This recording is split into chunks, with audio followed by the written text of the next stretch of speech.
that you can actually make something happen with it. Cube played a lot of the Yorick during the last year, and he wasn't particularly impressive on it in a lot of situations. It wasn't a champion that WWE were really able to get too much going with, and if Monki's having a bit of an iffy game, you don't want to be taking less agency on other lanes too, so this does worry me just a little bit. Still, you've given yourself some split push, some late game scaling, some decent looking team fights. Really, you need to round out your team fight though right now with the ADC pickup. You need something pretty high powered for a bout, probably with a lot of mobility too, otherwise you're going to get caught out horribly from that Malphite. And we've got the two most picked AD carries so far, obviously, off the board thanks to Fearless. So there's no Vars, there's no Yunara, no LPL Kaisa can come through here. It's going to be the Sivir, right? So, okay, a lot of, I want to say like propping up each other as a team, right? With the Sivir, you have the speed ups. And I just want to say with the Azir and Yorick and the Sivir locked in, there's so much wave clear. They really are just leading into controlling every lane state they possibly can, WE. Okay, but do you survive for more than 6 seconds as a bout in this composition, right? Yes, No. You've got yourself that spell shield, but does spell shield really help when you've got a Gnar ulting on you and a Malphite ulting on you, and also you've got to constantly be looking out to not get seismic shoved? Oh, and now there's a Rel with a Magnet Storm jumping on top of your head. I don't know how well you survive during these team fights. I don't know that that's going to be a particularly easy one to play out. Yes, the Sivir is definitely the highest power ADC left, but in this composition, I'm very worried about its longevity during these team fights. For EDG though, like we said, they are just rounding out with a lot of big, high-powered ultis, and for ADC, I think you want some hyperscaling later on. I was going to say the Aphelios, they're instead going to go on towards the Jinx, something we've not seen too much of so far, but I am very excited to see, and I think this is a great composition for it. Tough spot for Yaoyao here, because with everything EDG are throwing at him, Peel feels like it's got to be the pick, but you've lost Braum, you've lost Alistair, you need a tank. You can't wager an enchanter here, so what else are you looking at? Okay, Lulu. Oh, okay, thank God. Okay, whoo!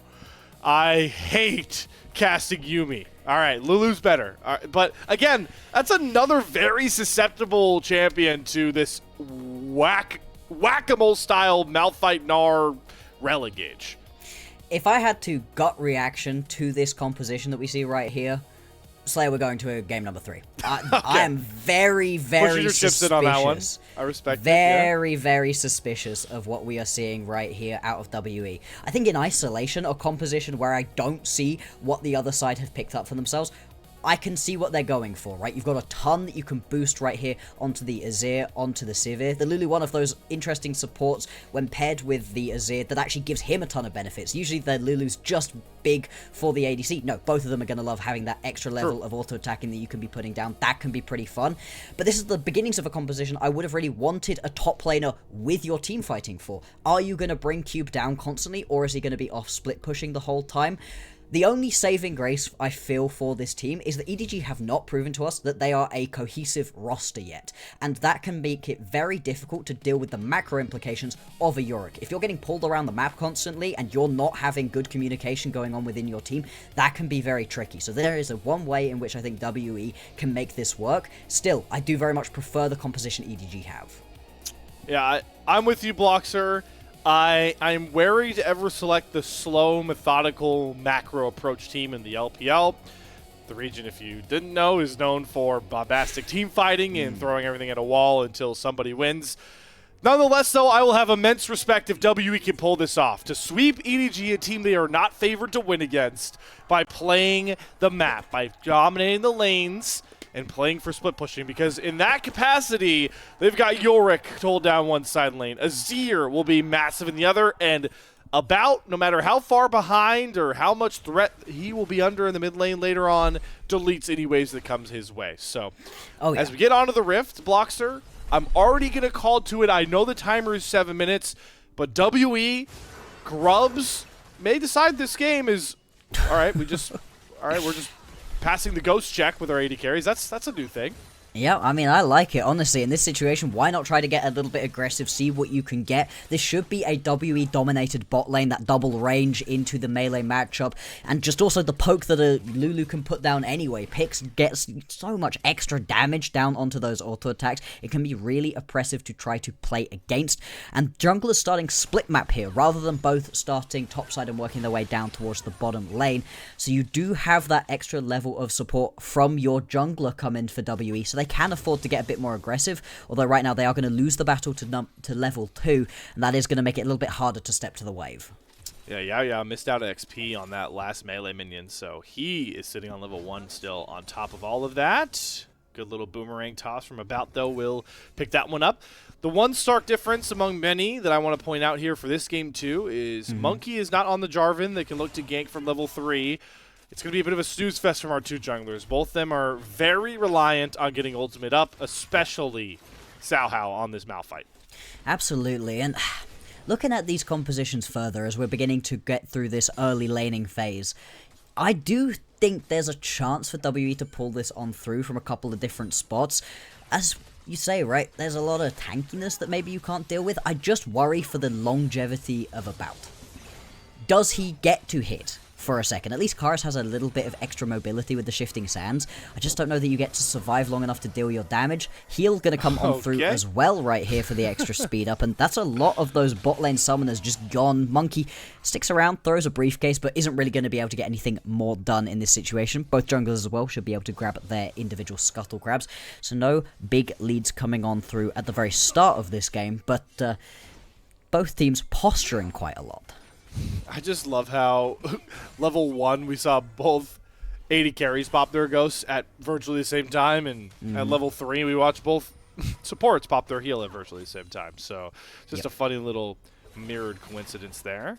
Nonetheless, it's going to be junglers getting those first resets through, and yeah, this game is going to be pretty slow paced until we get ultimates online, which will play to WE's hand, but that is just going to be such a critical point. I'm curious how much on the neutral objective front they're going to sacrifice. Yaoyao, though, gets caught in the choppers. No. That flash won't even save him. This should be Leave easily securing first blood. It's Parukia that grabs it, but a gross misposition for an Enchanter support pick here in lane.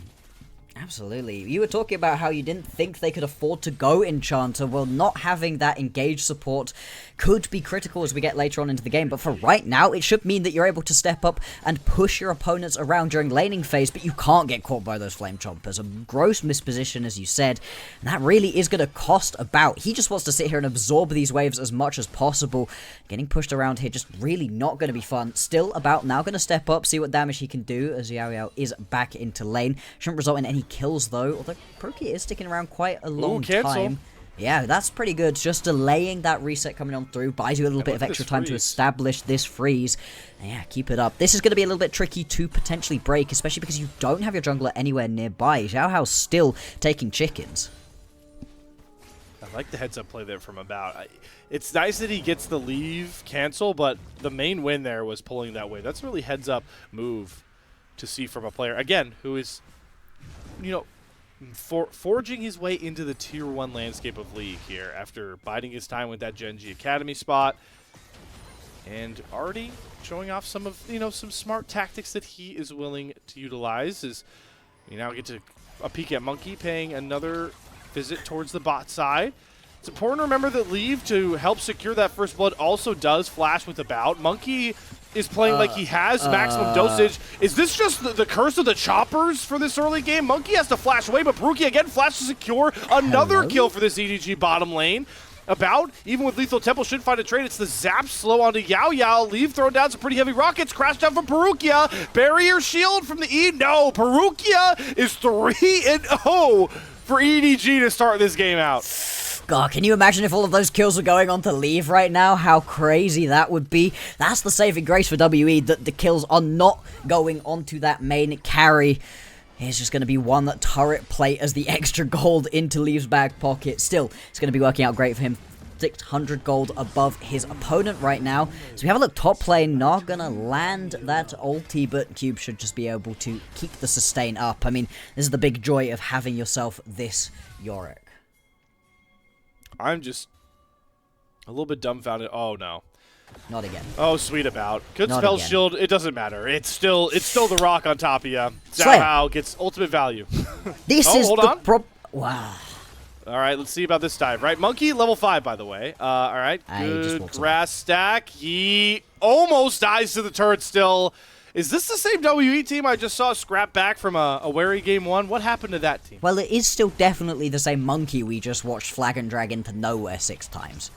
I don't know what Monki is doing here. As you said, he is playing like he's got that ulti up and available, but there is no dosage in sight. And so far, Leave has been pinpoint accurate with these Flame Chompers, although, you know, not to give him too much credit, his opponents have been walking straight into them repeatedly. Oh, okay, Cube. Apparently that didn't matter, Oh, although that's- Angel... That's a Okay. Oh, okay. I think, you know what? I think I can figure out this, plant a flag for you here. I think Okay.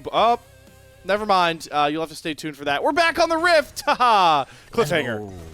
I have been saved from having to have an opinion. Thank you very much to the technical team there at the LPL. Although I'm very interested to see what flag I was going to have to defend. I mean, you know me pretty well at this point. Come on, give it to me. What was it? Okay, the letters of the team are, I'm going to rearrange them out of order. Okay. NGL. Okay, hold on. So, all right. I mean, did the ghouls get this done on their own? Or is there going to be a flash Q? There's no way it's just the ghouls, right? Oh, no, here we go. Here's the Chad Q. Boom. Over the turret! All right, that's style points the cube. That's nice. I really like that little replay right there as well. And so we do get that kill confirmed on through. EDG up 5-1. Yes, I am quite excited about LNG. Okay, And a specific man on LNG as well. But, yeah. I will quickly state it. The 1XN fan club is always open to new members. absolutely. I feel yep. like you really founded that for me and passed the 1XN love on, and now I'm a stalwart 1XN defender. We're going to get to go over a game of theirs next week, which I'm very excited for. Woo. Obviously, for right now, between these two teams, I've also my been God. loving Monki. Monki has Wait. been awesome. This is the big Outside win of this con game. we talked about. Yeah. Are they really just going to give these grubs? Okay, Xiaohao, you have to know that. All right. I think it's going to be 3 grubs. No, it's going to Is be it all 2. 3? That's still a win. No, it's just going to be 2. Monki is close by to maybe try and shut this gank down. Cube is seriously throwing hands into ZDZ, but there's the unstoppable force, and there is the might of the big boulder. Monki says, all right, Cube, your sacrifice was not in vain. I did, in fact, pick up all 3 grubs. I think, right here, as a Yorick, you are supremely happy with that. Oh, I die once, but I now get grubs for the rest of this game to be able to hit towers harder? Absolutely, I'll take that. Wonderful, thank you very much. Those ghouls plus grub combo can be just miserable to try to deal with on a split push, especially when you're trying to quickly clear out a wet pushing wave and then come and join a team fight, as ZDZ will be wanting to do right here on the Gnar. It's made a little bit easier, of course, with Gnar having that ranged form. Means you don't have to take quite so much damage from them, but still, it will be very interesting to see how much that means for later on in the game, because as much as you are happy to grab these grubs, that is now 6 kills going over to EDG, and that's resulting in a near 3k gold lead. Which is a pretty pushing insurmountable levels, I would say, most of the time for pre-10 minutes into this game. And if there's one, it's like the push and pull, right, of a comp like this or WE. You're willing to play slow. You do have to make sacrifices, but there's sacrifices and then there's giving everything. And Yes. we're approaching that point, unfortunately, for WE, where they will have to make tough decisions and kind of sacrifice their comp identity. And even then, I don't know if that will go well on top of it. Not convinced of that either. I think it's very odd that they decided to go for as many fights pre-level 6 as they did, considering how much level 6 was really going to give them. Now, Angel, using boy. that Weaver's Wall. Oh, no. Little Angel, gap in you the left end. it a little short, buddy. All right, Seismic Stuff still lands, and then ZDZ uses the Gnarl to throw Cube even further away Okay. from his turret. The minion wave nearly blocks enough for Cube, but I like this play from EDG. They know that this Yorick has 3 grubs, so what are they going to do? Perma gank him.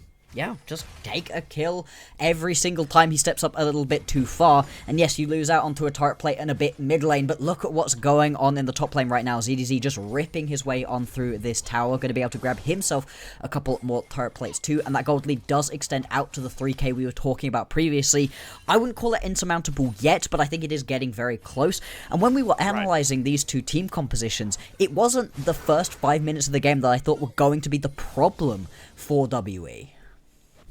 About. Good. Sixth Sense again. Oh, Parukia with the hezzy. All right, About still safe here, or is he going to fall for the classic double roundabout? Nope. All right, About showing well. We saw in the first game that he has a pretty good sense about when he has to play pretty safe on his marksman, so he will avoid that gank. But again, like you're pointing out, we are soon going to see manifest how much EDG can get on the map for this pretty big lead they've got. There's still time taken for basically every champion on the side of WE. And it could be a dragon they have to give up. Good little dash from Karis to get away from Angel's seismic shove. But this dragon should be a guarantee for EDG to get them pretty online in the stacking department. They're going to try and look to chase down Leave, but the Ghost will give him just enough room to get away from any slows. And he's having to pop these summoner spells quite regularly. I mean, we saw it in the previous game as well, and the Jinx, another one, squishy, immobile. You really don't want to be losing out. Still, in this game, there's so much less engage that you really have available to you as WE. What are you actually looking towards in terms of engage you're scared of from the WE side? In this situation, I think it's literally just Karis' ulti. Everything else is just somebody running at you, and that doesn't really scare a lot of these players. Nice little cancel there from Leave. About really wants this reset because he needs the Essence Reaver to stay competitive in these waves, clearing these waves. It's also forcing Monki to hang out down here to catch the wave he's going to miss out on. I see About is already immediately sprinting towards that mid lane. That's intriguing to me, Bloxxer, because his AD carry quest is not done. No. But in this situation, you are just getting pushed around in this lane so much that, yes, you're technically getting slightly less towards those stacks. You're getting half towards those stacks for being able to pick yourself up kills and tower plates and everything. But at the same time, if you're getting none in the bot lane, well, half of none is still none, you might as well go and try and get yourself some lanes and some waves that you can actually try to step up to. But of course, it does then spread the hurt around. About isn't able to lane as easily as he wants to, so now you're kicking Karis out of his lane, and he's not getting towards his quest either. This is a wide-ranging consequence of these new individualized lane quests. So we'll see how much longer it takes About to catch up to Leave, who's already completed his quest, gotten access to that gold injection, and the boot slot given over. Good to see Leave also prioritizing the return of one of those items the League used to know, the Storm Razor. I was curious to see how the Jinx would get built out, because like you talked about, Bloxxer, doesn't feel like Jinx has much of a place in the meta, at least the best of threes yet, so curious how you think the Storm Razor interacts with a champion like Jinx.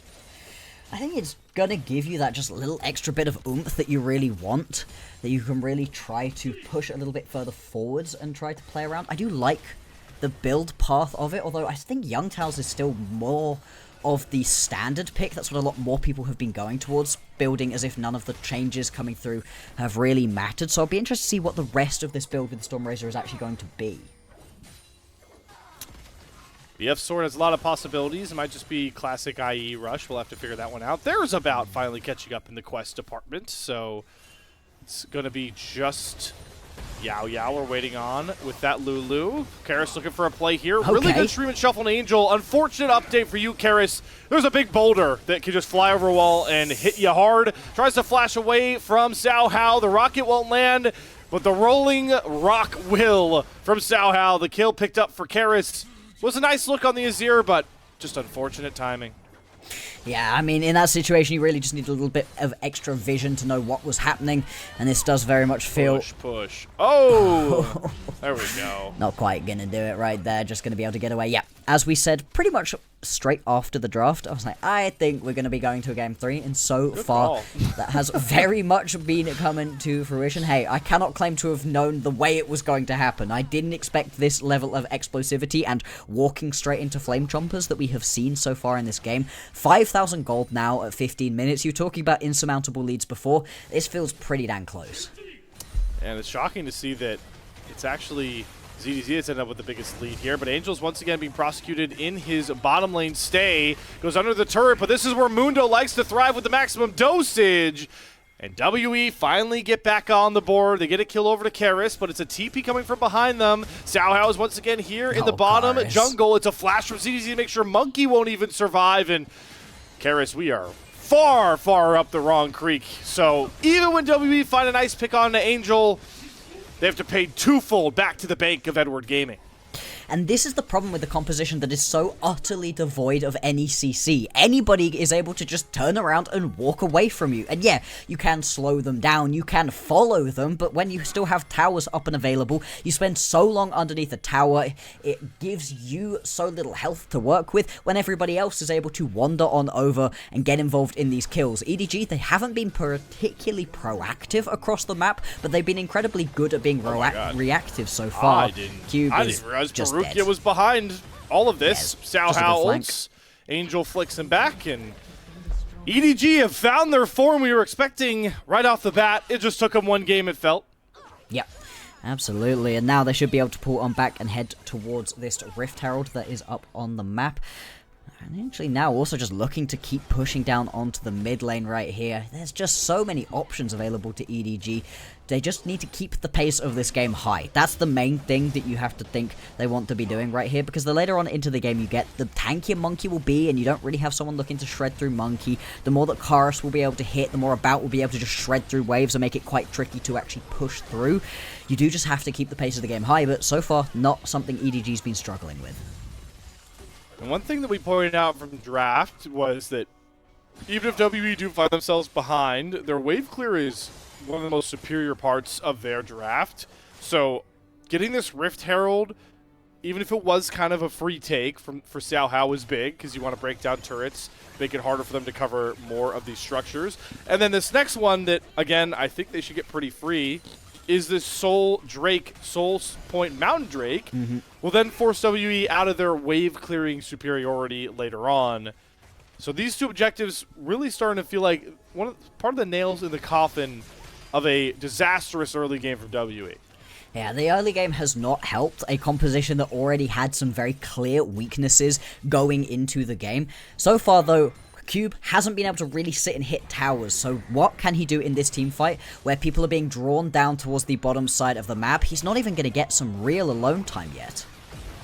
Alright, drive on in is Xiaohao. The turret does not go down though. It's not the most beneficial Rift Herald because they didn't really get first track in towards that dragon, and as you pointed out, with the exclamation there, Bloxxer, you've gotten Cube free time on a turret, so he gets one of those back, but Monki is stepping a bit too far forward. It's around the chompers this time. Maximum dosage, wild growth. They're really trying to keep Monki alive, and in classic Mundo fashion, he just face tanks an entire team's amount of damage, and with the maximum dosage, he's back up to about half HP, more than ZDZ can have to say. He genuinely goes where he pleases. That was crazy amounts of healing coming on through, and like you said, the Lulu doing a big part of that. That wild growth plus Mundo ulti is just a combo of dreams, but those are two massive ultis that you are now missing out on, and all of that to be able to establish yourself a little bit of a fast track on towards this objective. As you can see, Xiaohao and the remaining members of EDG don't seem to want to allow this one to go quietly.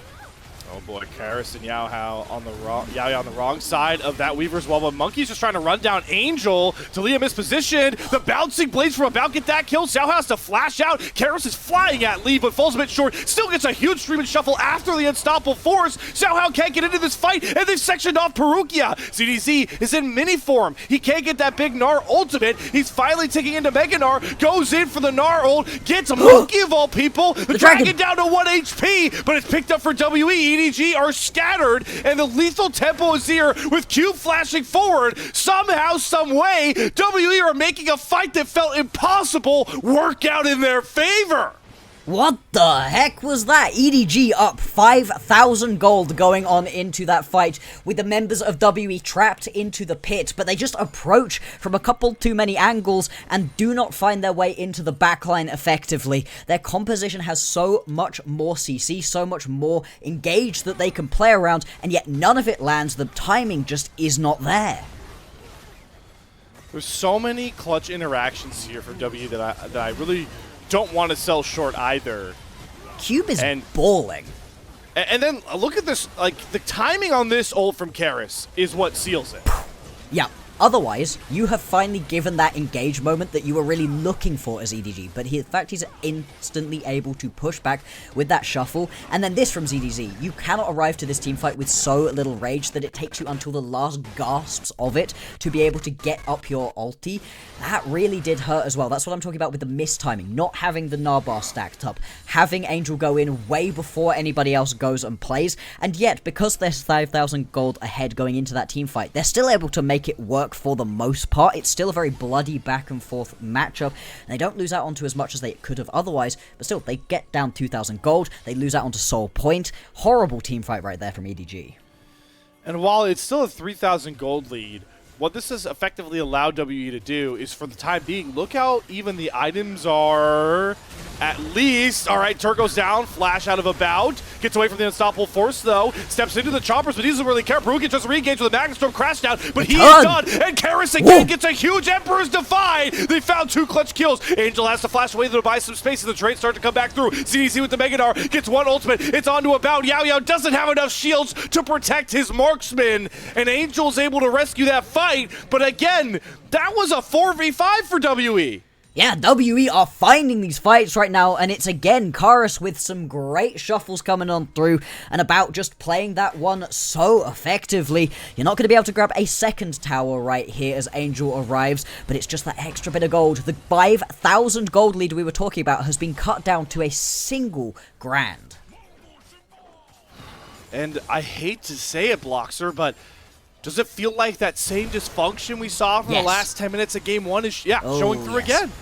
Oh yes, I get the idea right here. What we were talking about coming into this game was I don't feel good about a bout's chances of living, but the fact that it's only one person going in, the fact that you only have Xiaohao go in and try to get that big Malphite ulti off, gets flashed away from by Leave, and he's able to just turn back around and start running on through. This is unfortunate for a bout that he's not able to dodge away from ZDZ.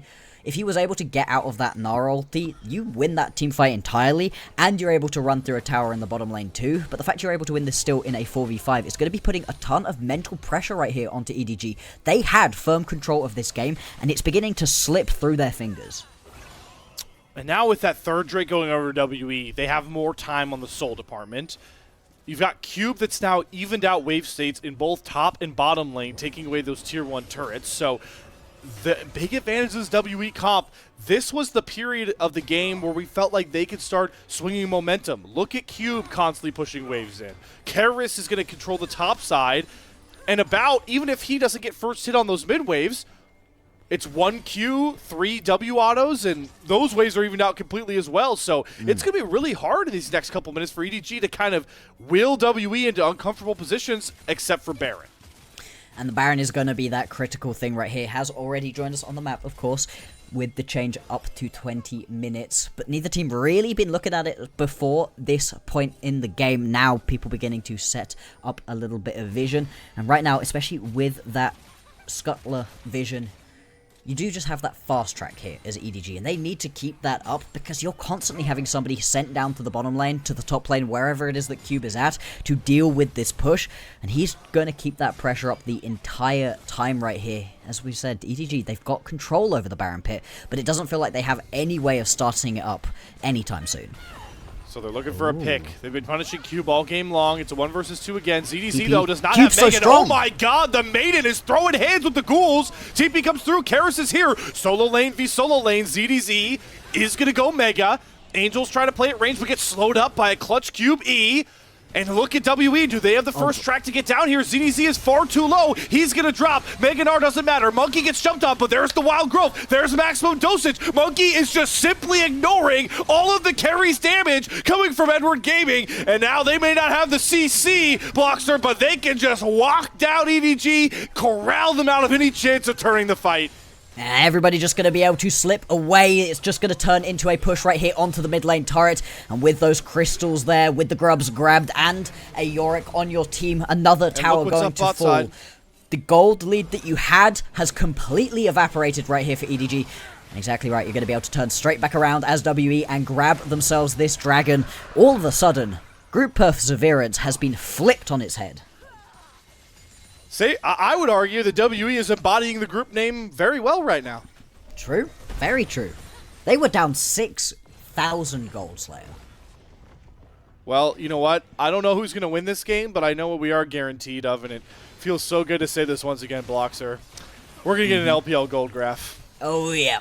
I missed them. We had far too many smooth curves during the Marseille Cup. Far too many teams starting, winning, and then closing it out. I didn't know that was possible. I didn't know that was allowed in LPL matchups. Yeah, this one is very much going to reflect what we expect from the LPL. So now we are in such an even state again that I want to emphasize. We're even in turrets, we're even in Drakes, and we've got a Yorick that's going to be even harder to control on the side lanes. We have a Nazir and a Sivir, who are two of the greatest scalers in their respective roles. I know it is hyper carry, AD carry for hyper carry, AD carry, but this is just playing more and more into the methodical side split lane threat combo that W want to play as this game moves forward. Absolutely, it is. It looks like WE. They're going to push on the pace right here, and it's worked out for them the last couple of times. Angel does use the wall, but... Monki is completely trapped. Xiaohao engages right on top of him. Mundo doesn't get wild growth. Mundo doesn't get a healing. Baron is down to 3k. Karis. Xiaohao wants to secure the Baron, but Karis throws himself into the background. Leave goes down first. Xiaohao is just hitting the Baron, and his team is going to pay the price for it unless ZDZ flashes out. I don't think about hunting these kills down. Xiaohao with a gutsy call, and it works out for EDG. They steal the Baron onto 4. Monki just mispositions in that one, needed to be a little bit closer to the rest of his squad, and just gets instantly bursted. That's now going to be 4 members with the Baron for EDG, and they can re-establish themselves back into a lead in this game, up by 2,000 gold already just from the gold you get off the back of the Baron. As we have a look back at this one, Monki has his flash available to him. If he just decides to flash straight back over the wall, he doesn't get a chance to. He's just locked down right there. Needed to preemptively pop it all when you start to see it. And I think that Karis nearly turns this fight for his team. That was a really great attempt at the Shurima Shuffle, but a couple flashes coming on through just buys a little bit of extra space for the members of EDG and allows them to limp away Baron buff intact. What can EDG do with this Baron buff though? Because the push so far has been very much in the favor of WE. Yeah, Bloxxer, you said it, we talked about from draft. Again, I mean, look at about. It doesn't even matter if it's Baron minions. He can clear waves with ease. Azir can bring up a Shuriman turret. At least the ZDZ is able to get 1 tier 2 in the bot side, so that's some gold into this Baron power play, but I think it's going to be really hard for EDG to find much more of that with this Baron. I mean, where do you go, right? You try push straight through the mid lane, but that's where About is. And as you said, just going to be able to shred straight on through all of these Baron minions. It's not like the last game where the second that the Baron minions were up, EDG couldn't do anything. They had no long-range wave clear at all to be able to throw out. In this situation, you've got infinite wave clear as WE. Losing out to the Baron is unfortunate, but it's not the end of the world. And they should just be able to weather this storm. Only a minute left onto this Baron buff, and so we're going to be looking into the future towards the next set of objectives to fight over. Minute 30 seconds until the next Drake spawns. Either team grabbing it would put them onto soul point, so we're still not at that critical soul mark for either of these squads. The hunt pop from About. They're looking to chase down ZDZ. Doesn't have flash to get over the wall. He's going to have to hop. Ooh, that boomerang, making it close. Pick play isn't going to come across, and that does give up inside track position towards not only this mid-tier 2 for WE, but on the top side, Angel gets the top lane tier 2 down. So WE look for 1 pick onto ZDZ, and it nearly cost them a lot of gold in the process. Yeah, but they are able to at least pull it back for themselves, and a couple of big key items have been coming on through as well. These are 3 items completed onto all of these main carries right now. ZDZ specifically is shredding through towers and people alike. He just needs to be careful with managing his rage bar, something that we saw him have a mistake with earlier on. If he's able to arrive to these team fights with the rage bar fully stacked up as he was in that last Baron fight, then you're going to be in a much better spot to continue on the pressure that they have. Still, I do just wonder about whether or not EDG are going to have that level of synergy together that they need with this composition. If you go flying in one by one, it's just not going to work. WE, though, they suffer from a different problem, which is just lack of CC. Who is actually going to make something happen? You are putting a lot of pressure right now on Karis, finding a massive Shurima Shuffle. WE feeling brash, just standing up in this mid wave. Monki is on the backside of the fight, half healthing Parukia. Good poke on a ZDZ as well. Somehow the comp with very little range and very little CC is poking these health bars down as the Mountain Drake is spawned. Monkey's running in. There's the on the hunt popped. He's got the maximum dose. He's got the wild growth. Monkey, can he survive all of this burst? No, but Karis flies in again to assassinate Leave and sends DDZ right into a bout. Cube and Karis making the difference. WE don't need the CC. They don't need the agency. They create their chaos, and they may just knock down this series right here, right now. Only Parukia to survive. They've got the grubs. WE looking to make the 6K gold comeback to sweep Edward Gaming out. Can the single rel keep this game going for EDG? The death timers at this point are long enough that this game should be done and dusted. WE, they fight back from a horrible early game, and they put themselves in a position to 2-0 EDG, a team nobody had high expectations for. We thought it was just going to be the Monkey show, but no. Karis steps up, and WE, they 2-0 EDG. It's a new year, and it's a new WE through one series. Wow. You know what? There were a lot of mistakes on both sides from our teams, but I have to applaud the way WE have found a way to nerf themselves in an early game and a mid game, and then just pop off like it didn't even matter. That takes some guts. Is this the 4th place WE that we saw during Split 2 reappearing? Is this them popping back up for us? Because that was a very fun matchup right here. Is this version of WE winning LPL Split 1? No, absolutely not. There is no chance that that's happening. But are they winning Group Perseverance? Are they a potential upset team for a Group Ascend squad? Potentially, if they can keep building on what this is. I mean, Slayer, is Karis okay now? Like, that was a really solid couple games. There are going to be some interesting discussions to be had. Obviously, again, Bloxxer is having a lot of fun with these ultimatums. We are one series in for WE, but let's have some fun. I'm always down for some overreactions. And Slayer, he showed us no good series last year, right? Yeah, that's true. One good series is an improvement. It can only go up from here. Yeah, man. I mean, we've got Honkyu in the league now. You could have turned nameplates off, asked me who was making those Azir plays. I would have told you Honkyu. Even outside of Honkyu, how many names would you have gone through before you got to Karis? I'd have certainly said Angel at some point before I said Karis, right? That was a really, really odd one right there. You shouldn't allow a lead like that to be come back from EDG. And it was, again, just the miscommunication between this team. A team we expected to come into today having their synergy already figured out. You've only slipped in a bot laner, and bot laners are very rarely much more than they're your damage. They shouldn't really be doing your big shot calling. They should very much be following the calls of their support, of their jungler.